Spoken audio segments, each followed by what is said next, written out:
로마서 4장 전체가 취급하고 있는 가장 중요한 믿음의 원리가 바로 뭐냐면 이 칭의라고 하는 신학의 주제입니다. 칭의라고 하는 이 주제가 우리 구원받는 구원의 과정에 있어서 굉장히 중요합니다. 우리가 하나님 예수 믿고 하나님의 거룩한 나라가 되고 천국을 가는데 신앙생활하는 가장 중요한 궁극적 목적은 이 땅이 아닙니다. 이 땅에서는 예수 믿고 하나님이 주시는 복 다 받고 사시기를 바라고요. 이 세상에 우리가 신앙생활하는 궁극적 마지막 목적지가 아닙니다. 우리의 마지막 궁극적 목적지는 천국입니다. 여러분, 전부 다 천국에서 만납시다. 제가 목회하는 우리 성광교회 성도들 여기서만 만나고 천국에서 못 만나면 제가 목회 하나님 앞에서 엄청난 심판을 받을 거예요. 그러니까 여러분 모두가 다 예수 믿으시고 다 천국 백성 돼서, 그게 이제 신앙생활하는 궁극적인 목적이잖아요. 그러니까 그 천국에 이를 때까지 어느 날 갑자기 내가 예수 믿어 천국 간다, 그게 아니라 모든 과정 속에 하나님의 거룩한 섭리와 하나님의 계획하심과 하나님의 역사하심이 있어요. 그게 무엇으로 시작을 하는가? 하나님이 먼저 우리를 택하시는 거예요. 이 자리에 와 계신 여러분 모두 하나님이 택하셔서 이 자리에 계시는 거예요. 지난주 교회에 오셨다 할지라도 하나님이 이미 선택하신 거예요. 제가 목회하면서 수없이 많은 임종 예배 굉장히 많이 드려서 천국으로 보내드립니다. 지금까지 제 머릿속에 기억나는 참 특이한 분이 계세요. 일생 동안 교회에 등지고 살았던 분이에요. 근데 그 가족의 안타까운 마음으로 가시게 됐으니까 오셔서 임종예배 해달라고. 그러면 임종예배 드리면서 가면서요 참 간절히 기도합니다. 하나님, 이분이 그에게 있어서는 마지막입니다. 그의 영혼 하나님께서 꼭 구원해 주셔서 하나님의 백성 삼아 주시고 천국 가게 해주세요. 이제 그런 마음으로 가서 임종예배를 하는데, 여러분 임종예배 그 순간은요 그렇게 시간이 많지가 않습니다. 이렇게 짧은 시간이잖아요. 간절히 기도하고 가서 예수 믿고 아멘 하시고 천국 가시라고. 그때 그의 입술을 통해서 기도하는 말 한마디는 딱 한마디입니다. 아멘. 이 아멘 소리, 그 소리를 듣기 위해서 목사도 거기에 둘러있는 온 가족도 단지 그 말을 듣고 싶은 거예요. 아멘 하시고 천국 가라고. 신기하게도 제가 목회하는 가운데 제가 지금 48년째 목회를 하고 있는데 지금까지 임종예배 순간에 아멘 하지 않는 사람이 한 사람도 없었습니다. 다 아멘 하시고 천국 가셨어요. 그러니까 이게 바로 목회이거든요. 이게 바로 신앙생활입니다. 그 아멘이 나오기까지 하나님이 이미 그를 선택하신 거예요. 하나님이 그를 예정하신 거예요. 오늘 이 예배 시간에도 하나님이 예정하셔서 그 자리에 여러분들이 앉아 계시는 거예요. 우연이 아닙니다. 하나님의 섭리와 하나님의 이끄심이에요. 그래서 예정된 그들을 하나님의 때가 돼서 부르시는 거예요. 내 집으로 와라. 신앙생활할 수 있도록 교회로 와라. 그래서 우리가 그 하나님의 부르심 앞에 순종하고 성광교회에 오셔서 신앙생활 하시는 거예요. 그래서 우리를 부르신 다음에 그 다음에 주시는 것이 바로 이겁니다. 칭의예요. 그래서 내가 예수 믿는 순간 하나님이 우리를 딱 보시면서 우리를 의롭다고 여겨주세요. 근데 의롭다고 여겨주시는데 그 근거가 나에게 있는 것이 아니라 하나님에게 있어요. 나에게는 의롭다고 여김을 받을 만한 근거가 없어요. 우리가 늘 장로님의 대표기도 들으면서 하나님 말씀대로 살지 못해서 미안해요, 하나님 말씀대로 살지 못해서 죄송해요, 이런 그런 마음이 있어요, 없어요? 없으면 인간도 아니지. 다 때로는 나도 모르게 짜증도 내고 심정지도 부르고 그렇게 이제 살다가 왔지만은 이 시간 하나님 앞에 딱 서는 순간에 그래도 우리에게 예수님이 계시니까, 나한테 예수님이 있으니까 잘 믿든 못 믿든 그것은 내가 생각할 때 하나님 앞에 좀 잘 못 믿을 수도 있고, 그런 모습으로 우리가 산다 할지라도 하나님이 나를 딱 보실 때에는 내 안에 예수님이 계시니까, 그것을 보시고 나서 예수님이 우리에게 주시는 거룩한 축복이 칭의예요. 의롭다고 우리에게 여겨주시는 거예요. 그래서 오늘 1절 말씀에서도 그러므로 우리가 믿음으로 말미암아 의롭다 하심을 따라서 하십니다. 받았으니. 크게 하십니다. 받았으니. 받은 거예요. 우리가 만들어낸 게 아닙니다. 이게 받았다는 이야기는 누군가가 우리에게 주셨다는 거잖아요. 누가 주셨는가? 하나님이 주신 거예요. 무엇을 근거로? 내가 믿는 그 믿음 때문에. 그래서 오늘 이 4장에 이신칭의, 그래서 이신이라는 말이 여기서 나오는 거거든요. 믿음을 통해서. 여기에 대한 근거로 로마서 4장에서 누구를 제시하는가? 아브라함을 제시합니다. 아브라함을 볼까? 믿음의 조상으로 기억하고 있는 당신들의 조상이잖아. 이 편지를 받고 있는 로마에 살고 있는 유대인들에게. 그래서 그들에게 근거로 그들이 익히 알고 있는 아브라함을 다 꺼내서 아브라함의 삶을 보자. 아브라함이 뭔가 의로운 행동을 해서 하나님이 의롭다고 하시지 않았잖아. 그의 행위가 근거가 돼서 의롭다고 영임을 받은 것이 아니라 그냥 아브라함이 믿었어. 뭘 믿었는가? 하나님을 믿어서, 그리고 그 하나님이 하시는 그 말씀을 그대로 믿어서, 자기를 봤을 때는 도저히 아멘이 안 나오는데, 아니 스스로를 들여다보았을 때는 믿을 수가 없는데, 왜? 나이가 지금 100살이나 되었고 부인 나이가 90살이 됐는데 무슨 애기 아니에요? 어떻게 애기를 낳아? 그러니까 자기가 자기를 들여다보았을 때는 하나님이 그 말씀을 하셨을 때 스스로가 그것을 받을 수 있는 자신의 생리적인 자신의 환경과 상황이 하나도 없었다 이 말이에요.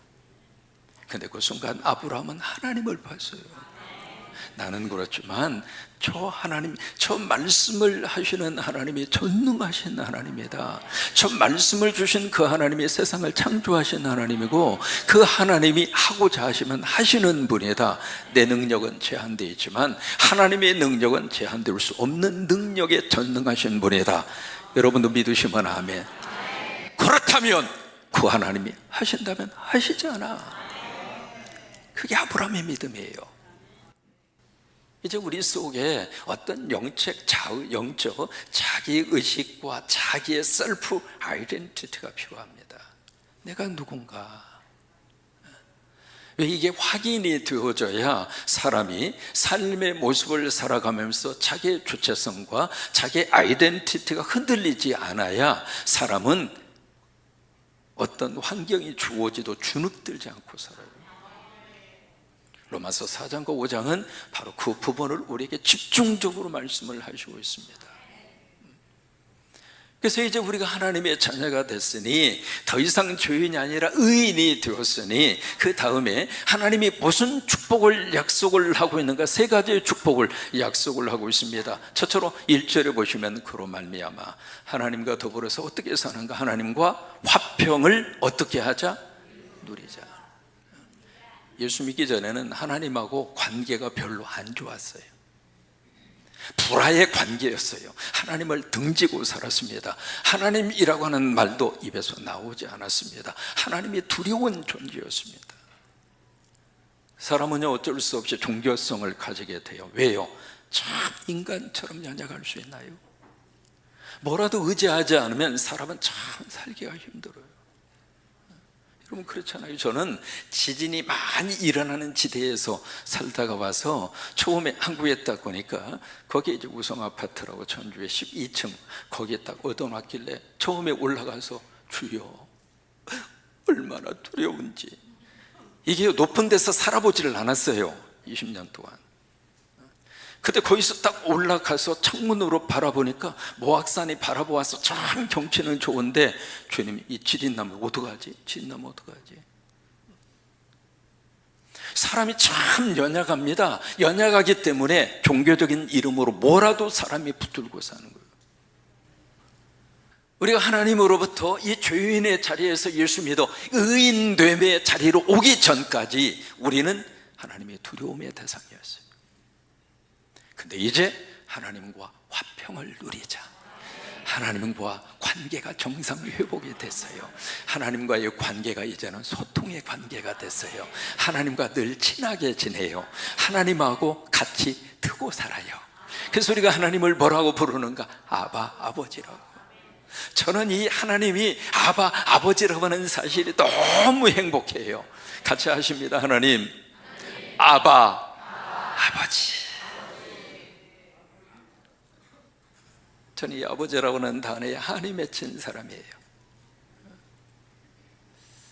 어머님이 일찍 세상 떠난 다음에 제 곁에는 아버님이 계셨는데 그 아버님은 너무 늘 마음속에, 전주에서 자취하고 시골로 버스 타고 가서 적가방 내팽개치고 그냥 달려간 곳이 방족을 지나서 한참 가다 보면 아버님이 거기에서 이제 농사를 짓고 계세요. 그럼 그 뚝에 서서 아버지 부르면 일하시다 일어나서 손을 한번 흔들어 주시는 그 아버지.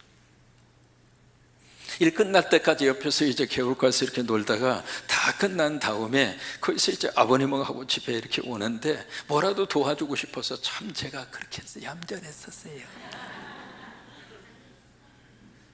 아버님 삽을 달라고 그래서 삽을 이렇게 들고 오는데 키가 그때나 지금이나 얌전 사이즈여가지고 이 삽을 들 수 없으니까 삽을 질질질질 긁고 오는 거예요. 그러니까 이게요, 시골에 그 삽을 긁고 오면 얼마나 이렇게 달달달 해서 소음이 크잖아요. 참 그때 말이죠, 아버님이 아무 말씀 안 하시고 집에 올 때까지 내가 긁고 오는 삽 끌는. 마지막 간경화증으로 48에 세상을 떠나실 때 눈 감기 전에 마지막 불러주신 이름이 제 이름이었습니다. 저는 아버님 마지막 시신을 앞에 두고 50도 못 돼서 가시는 그 한번 앞에 제가 불렀던 찬송이 참 아름다워라. 주님의 세계는 이 땅에서 허리 한번 펴지 못하고 죽으라고 새벽부터 저녁까지 일만 하시다가 그런 모습으로 가시는 그분 앞에 저 아름다운 세상에 가셔서는 일하지 마시고 더 이상 고생하지 마시고. 저에게 있어서는 이 아버지라고 하는 단어가요, 머리가 아닙니다. 가슴에서 제 가슴 속에 새겨진 단어가 아버지예요. 그래서 내가 나의 하나님 이 찬송을 미국에 가자마자 이중표 목사님 집회에 참석해서 거기에서 처음으로 이 보험성가를 들어서 세상에 저런 보험성가가 있냐. 그래서 그때 딱 결심했습니다. 내 목회 마지막까지 내가 저 찬송 부르리라. 그래서 수십 년째 이 찬송을 부릅니다. 지금도 아버지 부를 때마다 이 머릿속에서요, 아버지한 아버지, 육신의 아버지, 하나님 아버지 그 개념이 머릿속에 꽉 차 있어요. 이제 우리가 하나님하고 관계가 정상이 됐어요. 그래서 두려운 하나님, 무서운 하나님, 도망가고 피해야 할 하나님이 아니라 이제는 하나님과 화평의 관계. 어려움이 있을 때마다 아버지, 답답할 때마다 아버지, 문제가 있어서 속상할 때마다 아버지. 그냥 우리가 늘 아버지를 부르고 삽니다. 아침에 일어나서 하나님 아버지, 자녀들을 위하여 기도할 때마다 하나님 아버지. 그래요. 이게 의롭다 인정함을 받은 하나님의 사람들이 주신 하나님의 놀라운 축복입니다. 앞으로도 여러분 하나님과 친하게 지내셨고 앞으로도 더 많이 친하게 지내셔서 가장 저기 할 때마다 아바 아버지, 아바 아버지, 아바 아버지. 두 번째, 의롭담을 받은 우리들에게 하나님이 두 번째 주신 축복이 2절입니다.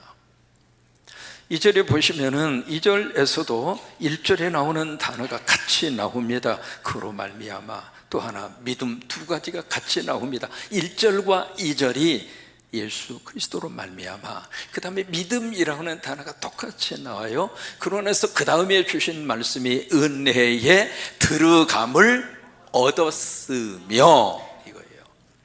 내가 은혜로 들어갈 수 있는 것을 내가 찾은 게 아니에요. 내가 만들어낸 게 아닙니다. 그것도 얻은 겁니다. 여기에 들어감이라고 하는 이 단어 자체가 참 은혜가 되더라고요. 이 말씀을 묵상하는 가운데 들어감이라고 하는 단어가 바로 접속이라고 하는 뜻이에요. 접속할 수 있도록 하나님께서 그 길을 열어주셨다 이 말이에요. 여러분들의 핸드폰을 가지고 계십니다. 핸드폰 속에 비밀 다 그게 지금 있습니까? 없습니까? 비밀 장치 다 해놓으셨죠? 안 해놓으셨어요? 아마 다 해놓으셨을 거예요. 아마 이렇게 이렇게 표시로 해놓으셨든지 얼굴로 해놓으셨든지 어떤 모습으로든지 여러분 핸드폰에 비밀 다 걸어 놓으셨을 거예요. 다른 분이 그 핸드폰 가지고 딱 열어서 들어가려고 그러면 그 비밀 그거 집어넣지 않으면 열립니까? 안 열립니까? 안 열려요. 제가 집사람이 핸드폰을 좀 들어가서 보려고 그랬더니 비밀번호를 해놨는데 내가 모르는 거예요. 그래서 몇 번 이거겠다 싶어서 딱 했더니 안 돼. 이게 몇 번 이게 잘못 누르니까 뭐라는 줄 알아요? 서비스에 가서 서비스 받으세요. 여기 은혜의 들어감을 얻었다. 그 이야기는 이 은혜의 거룩한 이 핸드폰 속으로 우리가 들어가는데 핸드폰만 열면 바로 은혜 받을 수 있는 게 아니라 이 말이에요. 들어갈 수 있도록 패스워드를 알아야 돼요. 들어갈 수 있도록 비밀번호가 열려야 돼요. 그래야 은혜의 문에 들어갈 수 있어요. 근데 그 은혜의 문에 들어갈 수 있는 그 비밀번호가 무엇인가? 믿음이에요. 참 신기한 하나님의 축복이에요. 믿음이 있으면 은혜의 문이 열립니다. 믿음이 있으면 은혜의 핸드폰이 열립니다. 믿음이 있으면 은혜의 저장고가 열립니다. 오늘도 믿음으로 은혜 받고 가십시오. 아버지 집에 올 때마다 주여 나에게 은혜 허락하여 주옵소서. 은혜 받으면 삶의 자리가 하나님의 은혜 가운데 일들이 풀어집니다. 은혜 받으면 행복하게 삽니다. 은혜 받으면 문제도 어려움도 이기면서 살아갈 수 있습니다. 은혜가 넘치면 삶의 자리가 행복합니다. 그렇게 되시기를 주의 이름으로 축원합니다. 여러분 믿음으로 오셔서 은혜 받고자 마음속에 마음이 있으면 하나님이 믿음의 그릇 속에 은혜를 담뿍담뿍 하나님이 담아주십니다. 제가 목회하는 교회에 일본 목사님하고 한국 사모님이 오셨습니다. 여기서 개척을 하고 싶은데 교회당을 좀 빌려달라고. 제가 하도 미국에 가서 교회당 때문에 서름도 많이 당하고 미국 교회 빌려보면서 참 미국 사람에게 속에서 막 뒤집어질 정도로 우리는 김치 먹어야 살잖아요. 그래서 김치 먹고 가면 그 월요일날 꼭 목사가 전화하면 그래도 좀 낫겠어. 그 교회 장도가 전화해가지고 레버런 차 목사님 어제 김치 먹었지? 그래서 먹었다 어쩔래? 그렇게 말하고 싶은 말이 여기까지 나오는데 김치 냄새 난다고. 김치 냄새 난다. 그 그랬어요. 당신들은 냄새 안 나는 줄 알아? 그냥 너 무슨 냄새? 아유 징그럽게만이라 그 말을 하고 싶은데 여기까지만. 하나님 은혜 가운데 하나님 교회당을 주셔서 그 다음부터요 누가 쓰겠다고 그러면 저는요 누가 뭐라고 그래도 쓰라고 그랬어요. 하나님의 교회당 내가 서름 받아봐서 그들의 입장과 형편을 내가 너무 잘 알아요. 그래서 일본 목사님하고 한국 그 사모님 오셔서 일본 사람들 대상으로 그 앞에 도요다 거기에 본부가 있었습니다. 그래서 많은 일본 사람들이 있어요. 저기서 뭐 하고 싶다 해서 하라고. 근데 일본 사람이 예수 믿고 목사님 된다는 것이 쉬운 일이 아니잖아요. 그래서 물어봤습니다. 저는 궁금하면 못 지나가거든요. 어떻게 돼서 이렇게 목사까지 되셨냐. 이분이 원래 사업을 하시던 분인데 한국에 출장을 나오신 거예요. 그래서 프라자 호텔 그곳에서 투숙을 하고 있었는데 새벽녘에 뭔가 음악 소리가 들려서 자기도 모르게 눈이 떠져서 음악 소리 나는 대로 간 거예요.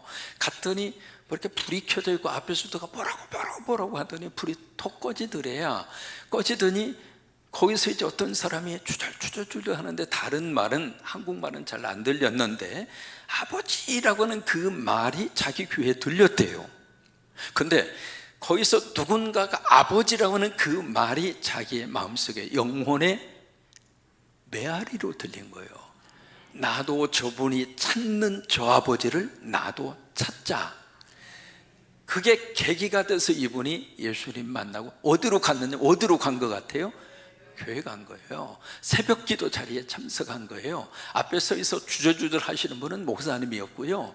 불 꺼지고 같이 개인 기도 시간에 어느 권사님이 아버지 하는 그 소리가 그 일본 사람 마음속에 하나님의 음성으로 들린 거예요. 그렇게 해서 이분이 계기가 돼서 신학을 하고 목사까지 된 거예요. 은혜 받으려고 생각하면 아버지 단어 하나를 통해서도 하나님 은혜 주십니다. 여러분 믿음으로 은혜에 계속 들어가세요. 은혜에 들어가셔서 특히 몸이 아플 때마다 하나님 나 은혜 주셔서 아픔 이 몸 이기고 살게 하여 주시고, 나이 들어가면서 이게 여러 가지 삭신도 쑤시고 겉사람은 후패하나, 성경으로 우리가 들었지 나이 들어가면서 후패하는 이 육신 관리하는 것도 쉽지가 않고, 그럴 때마다 하나님 나 은혜 베풀어 주셔서 날마다 이런 믿음으로 은혜로 싹 들어가셔서 은혜 받고 사시기를 바랍니다. 세 번째로 2절 끝부분입니다. 2절 끝부분에 보시면 하나님의 영광을 바라고 어떻게 한다고요? 즐거워한다는 거예요. 근데 3절로 보시면 이것뿐만이 아니다. 그리고 하시는 말씀이 환난을 이야기합니다. 우리가 환난 중에도 어떻게 해요? 2절에서 하나님의 영광을 바라고 즐거워한다. 그건 우리가 아멘 할 수 있잖아요. 그런데 3절로 가서 환난 중에, 환난이라는 게 뭐예요? 고난이잖아요. 고통이잖아요. 고통이 있는데 그 속에서도 우리가 즐거워한다, 그거예요. 그래서 왜 그러는가? 우리는 알고 있기 때문이다. 뭘 아는가? 그 다음에 계속 이어지는 말씀이에요. 이 환난 속에서 우리는 어떻게 돼요? 인내라고 하는 게 견디는 거잖아요. 참고 견디는 거잖아요. 환난 속에서 우리들이 참고 견딘다. 참고 견디면서 그 다음에 어떻게 되는가? 연단이라고 하는 것은 인격적으로 성숙해지는 게 연단이에요. 근데 이 연단의 마지막이 어디로 이어지는가? 소망으로 이어진다는 거예요. 이 소망이 바로 뭐냐면 궁극적인 승리입니다. 그러니까 결국 이 환난 중에서도 우리가 즐거워할 수 있는 이유는 마지막 승리가 있으니까, 마지막 승리가 있으니까, 그것을 우리들이 믿기 때문에 그걸 우리들이 알고 있잖아. 그렇다면 환난 속에서도, 환난 그 자체가 즐거운 건 아니지만 여러분 예수 믿으시고 환난이 다 지나가시기를 바랍니다. 근데 그 가운데 있다 할지라도 나는 환난 너머에 마지막 승리를 믿기에 환난 속에서도 나 기뻐하고 환난 속에서도 즐거워하며 산다. 요한복음에 예수님이 하신 말씀이 있습니다. 너희가 세상에서 환난을 당하나 담대하라. 내가 세상을 이겼노라. 같이 한번 하십니다. 너희가 환난을 당하나. 띄워줬으니까 처음부터 끝까지 같이 한번 읽어요. 이것을 너희에게 이르는 것은 너희로 내 안에서 평안을 누리게 함이라. 여러분 예수 안에서 주시는 평안입니다. 저 말씀 앞에 아멘 하면 세상에서 환난을 당할 때에도 담대할 수 있습니다. 세상에서 어려움이 있어도 우리가 그 속에서도 우리가 담대할 수 있습니다. 왜요? 마지막 소망, 마지막 승리를 믿기 때문입니다. 그 주님 의지하고 주님과 함께 매일매일 한 걸음씩, 한 걸음씩 주와 같이 기쁘고 즐겁게 우리 삶의 여정을 달려가는 여러분 모두가 되시기를 주의 이름으로 축원합니다.